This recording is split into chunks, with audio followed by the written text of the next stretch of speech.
Ya, halo YouTube, kembali lagi di channel FC Catur. Nah, kali ini kita akan melihat keseruan bagaimana di papan kita lihat sang Grandmaster juara dunia Ding Liren ditantang oleh Gukas Domaraju untuk meraih gelar Piala Dunia ataupun gelar juara dunia. Nah, di babak yang ke-12 ini kita akan melihat sebuah game yang sangat solid sekali, yang penuh dengan taktik kombinasi serangan ya, full di sini ya. Nanti kita akan lihat, dan di sini ada perlahan-lahan permainan yang dingin tapi menghanyutkan. Oke, langsung saja kawan, kita simak videonya. Ding memegang buah putih dengan pembukaan English Opening, tentunya tidak asing bagi kalian yang memainkan variasi C4 di sini kawan. Dibalas dengan langkah E6. Nah, bisa nanti transpose ke pembukaan favorit dari Ding Liren, yaitu Prancis. Nah, tapi di sini memilih langkah G3. Nah, ini masuk ke variasi English Opening angin court defense ya, pada pertahanan angin court. Nah, dibalas dengan langkah D5. Nah, ini langkah untuk memacu pion ini apabila terpancing untuk memakan. Nah, di sini tentunya kawan fianchetto yang sudah disiapkan oleh putih, dan dibalas dengan kuda ke F6. Nah, ini jadi banyak sekali perputaran langkah. Biasanya kalau kawan suka memainkan kuda dulu baru mendorong pion, nah ini pion dulu yang didorong baru memainkan kuda. Jadi banyak sekali ya variasi di dalam pembukaan. Kuda didorong ke F3 dan ada langkah D4, pion didorong ya. Pion ini tidak bisa diambil karena dilindungi oleh menteri kawan. Jadi nanti ada tambahan serangan dari sisi putih, yaitu dengan mendorong E3 di sini kawan. Bisa dimainkan baru bisa dipukul, tapi masih solid ya karena dilindungi oleh kuda dari hitam. Oke, gajah ke E7 dipilih dan D3 otomatis melindungi pion ya, yang cukup solid sekali mengontrol peta pusat di sini kawan. Oke, pukul pion terlebih dahulu dari hitam, dan dipukul dengan gajah. Nah, ada pion didorong dan ada langkah melindungi ya peta yang ada di E4 apabila nanti pion ini didorong kawan. Rokade hitam dan ada benteng ke E1 dan ada H6 ya. Tentunya tidak menginginkan apabila nanti ini dorong, ini kudanya bisa naik ya. A3 dipilih supaya sama, kuda tidak bisa naik kawan, dan ada dorongan pion yang mendukung bila nanti untuk pion ini juga akan naik. H3 dipilih supaya kuda tidak naik. Langkah antisipasi ya, masih langkah standar untuk permainan pengembangan dan mencari posisi yang enak. Dan di sini putih sudah mulai menyerang, kuda mudah mulai dinaikkan, dan di sini ada shadowing ya, mengancam dari menteri putih ya. Benteng tidak ini ya, tidak mau menghindarkan menterinya, tapi memilih dengan langkah benteng ke benteng A ya, ke D1. Kuda otomatis menutup jalur ini, dan sebenarnya ini sedang mengancam tapi ini malah memilih menutup.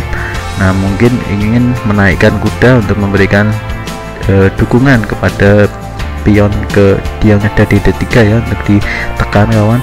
Nah, memilih menghindari pertukaran dan ingin nanti mendorong saja pion di sini kawan.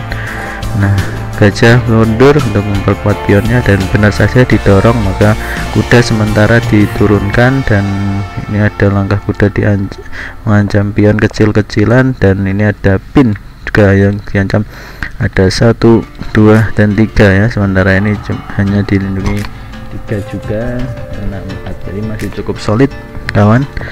Tapi yang arahnya yaitu menteri bisa mundur karena masih cukup solid, dan ada langkah pion yang didorong ya supaya nanti ini tidak naik ke sini ya. Kuda yang dibawa untuk memperkuat dukungan pada pion di petak pusat ini dan mengajak pertukaran menteri, dan ditolak dengan kuda naik dan yang ditukar dengan kuda. Jadi kalau di sini biasanya menukar menteri itu masih cukup dini ya di awal pembukaan.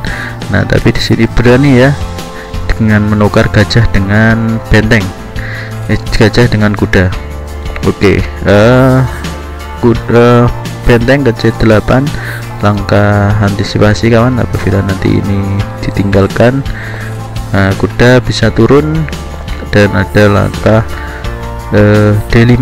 D5 ini cukup kuat sekali kawan ya, jadi ini mengancam supaya ini tidak bisa naik ya. Ini kalau misal didorong juga nanti akan dimakan dan kuda akan tetap kuat di sini. Dan di sini kawan bisa kalian lihat pion ini ya bisa dimakan ya. Nah bisa ada ancaman ya, tetapi di sini ada benteng ya, dan itu fungsinya tadi benteng ke C1 ya. Menteri naik, nah otomatis ini bisa dinaikkan kawan untuk mengancam pion itu. Nah, dan benar saja ketika tidak mau memilih untuk menaikkan pion, maka kuda yang akan tinggal di sana dan mengancam benteng. Nah ini ada langkah ya, jadi kalau benteng diancam jadi tidak mau berpindah ke beberapa tempat. Nah sudah tidak ada tempat sehingga ini pion ini akan jatuh juga kawan. Di langkahnya sangat sunyi, santai dan penuh dengan taktik kombinasi ya. Nah di sini ada pion yang ditinggalkan dan di sini bisa dieksekusi oleh putih dan mengancam benteng. Mencegah menteri turun ya, reposisi kuda mencari tempat yang enak, dan ada benteng ke E7 dan ada queen membuat posisi yang sangat nyaman bagi pion ini bisa didorong. Dan di sini ada langkah ancam benteng, merupakan langkah kesalahan kawan, karena nah ini ya, ini bisa didorong ataupun dimakan pun ini juga akan promosi ya. Diturunkan menteri ke E3 dan ada langkah benteng, dan di sini ada satu langkah kecil posisional yang sangat luar biasa sekali, menempatkan benteng apabila naik dimakan dia akan promosi.